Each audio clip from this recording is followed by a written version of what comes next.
Ta'limda raqamli transformatsiya va sun'iy intellektga asoslangan ta'limning tendensiyalari mavzusida amaliy seminar mashg'ulotlari o'tkazildi. Ushbu seminardan ko'zlangan asosiy maqsad pedagoglarning uzluksiz kasbiy rivojlanishi hamda o'quvchilarning aniq va tabiiy fanlar bilimini oshirilishiga qaratilgan. Seminarda Cerebri platformasi, LDV, raqamli dunyoda o'rganish hamda uzluksiz kasbiy elektron platformasi onlineedu.uz platformasi to'g'risida batafsil ma'lumotlar berildi hamda yuzaga kelgan muammolar bartaraf etildi.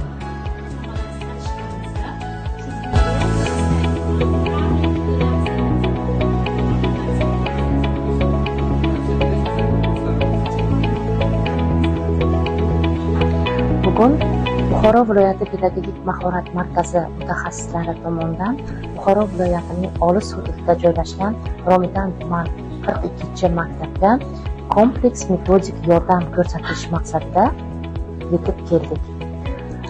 Bu yerda o'quv jarayonlarini tashkil qilish, darslarni samarali tashkil qilish hamda bir qancha ma'lumotlarni, yangiliklarni o'qituvchilarga hamda o'quvchilarga yetkazdik.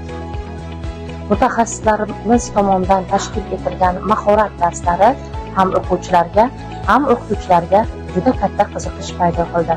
Hamda ularning qiziqtirgan savollariga mutaxassislarimiz o'rinli, kerakli, foydali javoblarni berishdi.